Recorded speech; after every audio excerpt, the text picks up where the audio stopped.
ఓం శ్రీ గణేశాయ నమః, శ్రీ సరస్వత్యై నమః, శ్రీపాదవల్లభ నృసింహ సరస్వతి, శ్రీ గురు దత్తాత్రేయాయ నమః. Social post devotional TV channel ప్రేక్షకులకు నమస్కారం.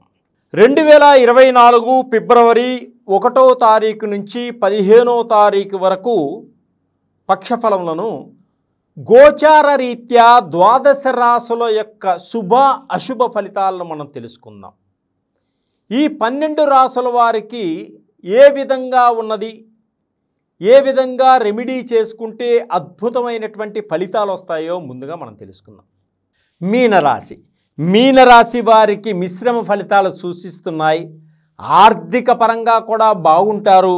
అలాగే ఉద్యోగస్తులకు బదిలీలు అయ్యేటువంటి సూచనలు కనిపిస్తున్నాయి. ఆరోగ్యం పట్ల చాలా శ్రద్ధ వహించవలసినటువంటి సమయం మీనరాశి వారికి. బంధుమిత్రులతో వివాదాలు ఏర్పడవచ్చు, చాలా జాగ్రత్తగా వ్యవహరించండి.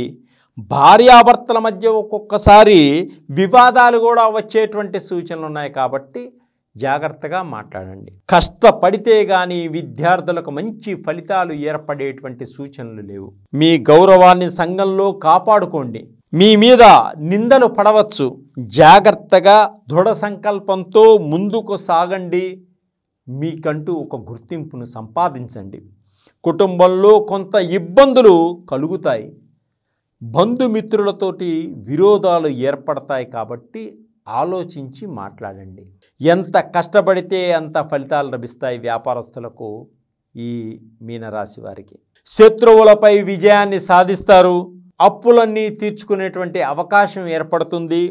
బ్యాంక్ రుణాలు కూడా వీరికి వచ్చేటువంటి అవకాశాలు ఉన్నాయి. ఉద్యోగస్తులకు ప్రయత్నాలన్నీ కూడా ఫలిస్తాయి. ప్రభుత్వ రంగంలో ఉద్యోగం చేసేవారికి కొంత ఒత్తిడిలు ఏర్పడినప్పటికీ అన్ని విధాలా బాగుంటుంది. వృత్తిలో అనుకోకుండా మంచి అభివృద్ధిని సాధిస్తారు. విద్యార్థులకు విదేశాలకు వెళతారు. స్వదేశంలో కూడా మంచి సాఫ్ట్వేర్ కంపెనీల్లో ఉద్యోగం సంపాదిస్తారు. కాంట్రాక్ట్ ఉద్యోగులకు పార్ట్నర్షిప్ చేసేవారికి బాగుంటుంది. రాజకీయ నాయకులకు పదవిలో మంచి గౌరవం లభిస్తుంది. ప్రజలలో మంచి గౌరవం, కీర్తి ప్రతిష్టలు కూడా సంపాదిస్తారు. నీతి నిజాయితీగా ఉంటారు.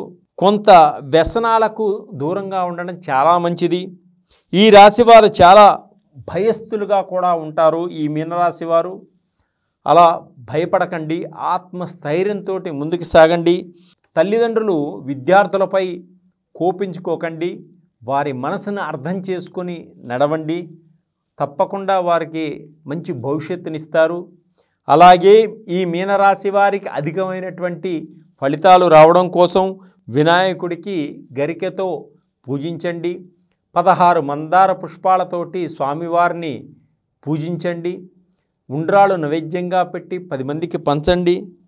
శివుడికి అభిషేకం చేయండి పెరుగు పాలతోటి. ప్రదోషకాలంలో పేదలకు అన్నదానం చేయండి. మీ శక్తి కొలది మంచి ఫలితాలు లభిస్తాయి. కుటుంబంలో అందరూ సహకరిస్తారు. పిల్లలు కూడా మీ మాట వింటారు. మంచి నడవడితో ముందుకు సాగుతారు.